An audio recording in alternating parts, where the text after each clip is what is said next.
itong susunod na segment natin. Laging may libre dito. Anyone, anytime, pwede pumarada dito. At may kinalaman pa rin sa sasakyan ang ating portion na paborito po ninyo. Ito na po ang ating I Saw the Signs.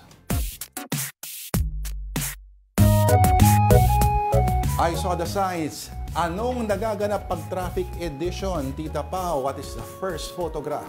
Okay, ito. Naglalakad na lang. Na-traffic pa. Oh, tawang-tawa ako dito. Video yan eh.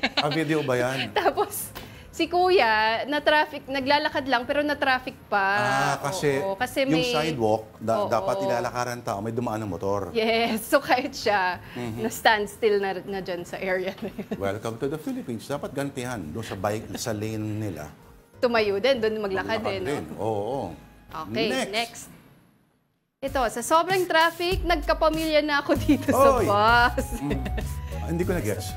Kasi nakaano yung ulo ni ate dun sa shoulder ni Kuya. Galing. Oo. Diba? Okay, next photo. Pero delikado yun, ha? Bakit naman? Kung may nililigawan ka, tapos nakita Oo nga eh, no? May pamilya ka na pala, hindi mo sinasabi sa akin. Oo. Masabi, nakita ko may nakapatong sa balikat mo. Mahirap itanggi yun.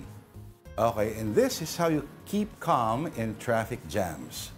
Hindi ko lang... okay, bubble... May bubble wrap. Oo. So, manibela. Ay, magandang idea yan, ha? Try natin. Bibigyan kita ng bubble wrap. Regaluhan marami kita. Ako. Marami ka. So, ako na lang bigyan mo. Alam ko na ibibigay ko sa iyo sa Pasko. Kailan birthday mo? August. August. Tapos na eh. Sa Pasko na lang. Okay, alam mo sino nagaganyan? Sino? Si Ate V, si Vilma Santos. Alin? Yung bubble wrap? Meron siyang bubble wrap therapy. Meron nagpapabili daw siya, lagi pinuputok niya isa-isa. Galing, no? Alright, so do send us your signs. afternoondelighton@gmail.com. Diyan nyo po pwede ipadala kung may makita po kayong mga signs na pasok sa aming I Saw the Signs segment.